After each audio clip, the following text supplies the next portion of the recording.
listening to LSU Daily with Matt Musso, your home for all things LSU sports. Off and running here on another edition of LSU Daily. Welcome in. Glad to have you along for the ride. LSU men's basketball, they suffer a disappointing loss to open up SEC play on Saturday against Vanderbilt. We will talk about that as well as give a brief look ahead to their next bout with Missouri on Tuesday evening. But we also have a ton of LSU football to get into as well. Yes, the season is over. They capped it off with the bowl win against Baylor in the Texas Bowl. But now you enter the offseason. There's still needs to fill for LSU on the 2025 roster. They have some targets that we will go through as well, and just some overall jockeying with the team since the bowl game, kind of to run through as well. So plenty to get to. We're also 39 days away from LSU baseball opening up their season. Kim Mulkey and the women have a top 25 matchup coming up later in this week. A lot of exciting things coming up with LSU athletics and a lot of fun things that I have to announce as well here in the coming month. So be sure to tune in for all of that also. All right. Share, subscribe, all of that greatly appreciated. Follow on social media. Find me on Twitter at Musso Matthew, Twitter X, I should say, at Musso Matthew. Find me on Facebook. You can find me on Instagram as well, on Instagram at Matthew Musso1. All of that is greatly appreciated. All right, we dive in. We start with LSU football. A few housekeeping notes before we get into the biggest news. Those housekeeping notes. The transfer portal window for LSU is now officially closed. LSU finished up their season, their last game, New Year's Eve, so you had 5 days extra for players to enter the transfer portal after that. As we sit here now on Monday, that 5 days has elapsed, so it is closed. Anyone left on LSU's roster right now is on it through spring and can then see where they, assess where they stand and make their decision when the spring portal window arrives. But the quote-unquote December portal window now officially closed for LSU. There was one more defection, and that was Jalen Lee. You might remember Jalen Lee's story. Obviously, went to Live Oak over in Watson, signed originally with Florida, was a highly rated prospect, coming out of high school. Number 29 defensive tackle in the country, as a matter of fact, in the class of 2020. Played 3 seasons at Florida, appearing in 25 games, then transferred to LSU, and it just was a struggle really for him to get onto the field with the hometown Tigers. Anytime there seemed to be an opportunity for him to take on a bigger role, he got passed up. I mean, there's really no other way to go about that. I mean, that's a guy in Jalen Lee this season who was, entering his senior season, his 5th season of college football, and you saw freshmen pass him up like Ahmad Bro and Dominic McKinley and guys like that when LSU needed help at defensive tackle after the injury to Jacoby and Guillory. So, look, it didn't work out there for Jalen Lee. He has the COVID year, so he will transfer out and select a new destination and play out his final year of college football. And you wish him all the luck in doing so. Again, as we always say, man, look, a Louisiana guy, you want to see success for them. You want it to be in the purple and gold. That one, unfortunately, just did not work out. So where do the final numbers stand for LSU in portal defections?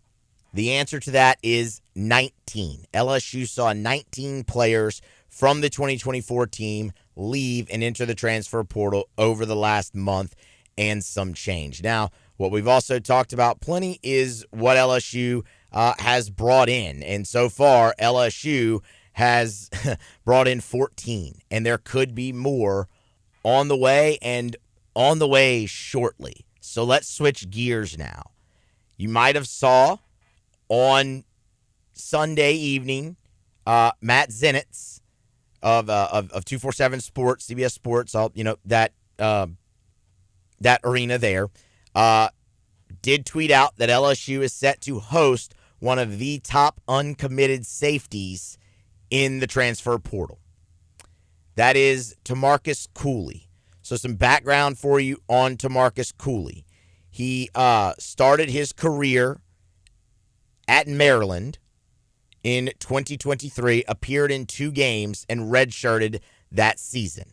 He then transferred to NC State, where he had a breakout season here in 2024. You're looking at a guy who started at safety for the Wolfpack, registered 39 total tackles, 2.5 of them for loss. He had 3 interceptions on the season, a sack. He forced a couple fumbles, and he was all over the field for NC State. And again, one of the top uncommitted safeties in the country. On 3, ranks him as the number 2 safety in the transfer portal.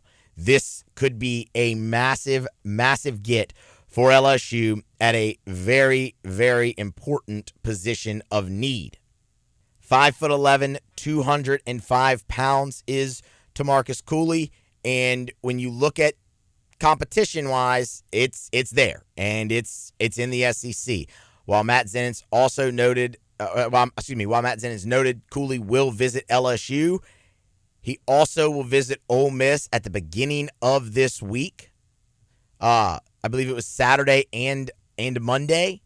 He will visit LSU on Thursday, Missouri on Friday, and Kentucky on Saturday. So there's going to be competition here, obviously, for Tamarcus Cooley, but it's a huge position of need for LSU, and it's a guy with a lot of eligibility left. Remember, he redshirted in 2023 and only played 2024. He's got 3 years of eligibility remaining if LSU can get him to Baton Rouge. He also fills, or has the potential, I should say, to fill multiple roles. This is a guy that could play star or boundary safety for the Tigers. So a nice skill set that could potentially show up in Baton Rouge, and one obviously at a position of need. Look, we've talked about this with LSU and safety. They were willing to play the long game a little bit here because they missed on some guys, but they knew you had the 5 days after bowl games. You still have teams playing in the playoff. There are other options, and they feel good about getting a player they like to campus who can contribute immediately. This is one of those guys. Again, he started at safety for NC State this season. So, yeah, power conference starter, come in, plug and play, immediate day one. He would fit that theme that LSU has been bringing in the transfer portal in this cycle. So, look, we will keep you up to date on all of that. Remember, Major Burns, Sage Ryan, both gone. Burns out of eligibility. Sage Ryan transferred over to Ole Miss. Jordan Gilbert is still with LSU. We'll see how that goes through spring and whatnot, but it looks like he has no intention of leaving currently. So you have Jordan Gilbert back, but you need to shore up your safety room. You have to go get a plug-and-play guy. Cooley could be that. You also really like what you saw from Javian Toviano in the bowl game playing safety. Sounds like Harold Perkins is indeed going to play star. So you can see it really kind of start to come together. But what you are missing is that plug-and-play day one guy to immediately make your safety room better, because we've had that conversation all throughout this process, really since the portal opened and we were going through needs. It was a couple days before the portal opened and we were going through needs, and it was safety. Like, yeah, you looked at Sage Ryan, you looked at Jordan Gilbert, said they both have an extra year. They both have another year that they come back. But safety was your weakest point on the entire team this year. Your safety play was not good, and that's being kind. You had to go out and get somebody. We will see if Tamarcus Cooley is that somebody. Again, number 2 safety in the transfer portal per on 3 will visit LSU on Thursday. We will keep you updated with anything and everything that does come out of the situation with LSU and Tamarcus Cooley. Maybe, just maybe, he's their guy. All right, last thing. LSU Hoops on Saturday falls to Vanderbilt 80-72. This was a really, really disappointing outcome for LSU. They start SEC play now 0-1, fall to 11-3 on the season. The first half, I mean, look, y'all, it was, if you watch the game, you know this, but this is a game that we have seen from LSU plenty this year. They did not play a very good first half. 11 turnovers in the first half. And I sat here, and we didn't really preview the game, but what I told you certain things that I wanted to see from LSU as they went into conference play. Things that they did well that you wanted to see continue, things that they hadn't done well in the pre-conference that needed to improve. Chief on that list of something that they did well was perimeter defense. And LSU held Vandy to 30% from behind the arc.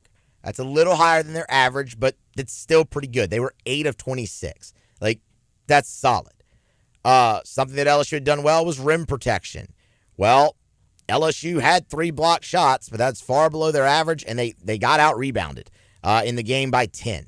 So that's something you had done well that you did not do well in this game. The physicality of Vanderbilt really, really bothered LSU down low, but also just in the backcourt as well, on the perimeter. Vanderbilt was all over LSU really for 40 minutes. The spacing got a little bit better in the second half, but the thing, chief among all, that they had to improve on was turnovers, and they did not.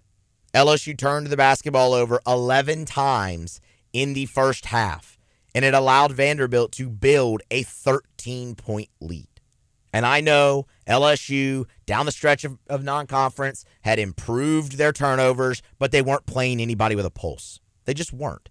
They were playing teams. Mississippi Valley State was dead last. They're literally the worst team in the country. Dead last in net, dead last in offensive efficiency and defensive efficiency. They're the worst team in the country. Oh, you played. I don't care if you didn't turn the ball over against them. UNO was ranked like 330 in the net. I don't care if you didn't turn the ball over against them. They aren't good. Turnovers were still an issue for LSU going into conference, and they still are after that. 11 turnovers in the first half. Now, I will credit LSU. Before the end of that half, they went on a little flurry and were able to cut the lead from 13 to 7, and you were down 34-27, and you know LSU has played much better in the second half, and credit them. They were able to come out strong early. Vanderbilt weathered that storm, but LSU did not quit. And Cam Carter, with about 5:18 or so left in the game, was able to tie it at 55 with a three-pointer. LSU would eventually take the lead 56-55. That was their first lead since they led 6-4. But it was all for naught. Vanderbilt, even though LSU kept coming back, even though LSU tied it and took the lead, it still felt like Vanderbilt just had them at arm's length. After Vanderbilt retook the lead, after LSU took the lead 56-55, they would never lead again. And ultimately you would lose. First halves have just been an issue for this team. And look, you weren't very productive. You weren't very productive offensively in the first half either. It took Cam Carter a little bit to get going. It took Jordan Sears a little bit to get going. I thought Corey Chest acquitted himself very nicely in his first SEC game. There were some moments of but there were also some really good moments. I mean, he had 12 points. He had 5 rebounds. For his first action there, that's really good. The problem is you didn't get much from Damian Collins, where you really had. Again, as I said, Carter and Sears were slow to get going, but they really came on strong. You didn't get anything from your bench, and that really hurt as well. LSU managed 8 bench points in the basketball game. 8. When you look at Vanderbilt, 40 bench points. 40 bench points to 8. I mean, you look at a guy like Victorious Miller, who's been so good for LSU off the bench, only played 12 minutes, didn't score a point, did have 4 rebounds, but I mean, that's a guy who had really been very good for LSU. He's averaging double figures off the bench in the pre-conference. So, I mean, we'll see. LSU got beat. I mean, they really did. There's no way around it. You can look at it and say they didn't play their best, and they didn't, but LSU got beat. Again, Vandy, 40 bench points to 8. LSU turned the ball over 15 times, Vanderbilt 9. They out-rebounded you by 10. They beat you in every facet of the game. So that was really disappointing because the other thing we talked about was when you look at LSU's schedule, you have to protect home court against teams you're comparable with. Vanderbilt should have been a team that you were comparable with, and you lost it on your home floor. Now you have to go to Missouri, And that's going to be a really important game to try and steal on the road and get yourself to 500, because then your first gauntlet starts. I will tell you right now, LSU is much more talented than they were a season ago, and they won 9 games and made it to the NIT. They are much more talented than they were a year ago. I think the team is better constructed. Lacking a little bit of depth with no Jalen Reed, no Tyrell Ward, sure. But LSU is just not playing to their capabilities at the current moment. And right now, they are not a tournament team. They are far from it. It doesn't mean they can't play their way into it later, and teams are allowed to improve, but improvement's going to be tough against an SEC schedule that you're facing. It's not impossible, but it is going to be tough. It's going to start with protecting the basketball, because you are dead last in the SEC in turnovers, and you just turned it over 15 times.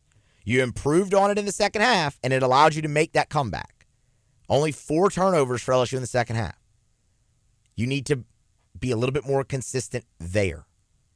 And then you could really start to see this team turn the corner. But until then, they got a lot of work to do. They are more talented. They are better constructed, all those things. But they got work to do before you can seriously look at them and say, okay, they're an NCAA tournament team here in 2024, 2025. They're back out on the court again on Tuesday. They visit Como, face the Missouri Tigers. We'll have more for you on that as the week obviously goes along. All right, y'all, that's going to wrap it up here for today. Be sure to smash the like button, subscribe, share. All of that is greatly appreciated. And be here next time for more on LSU Daily.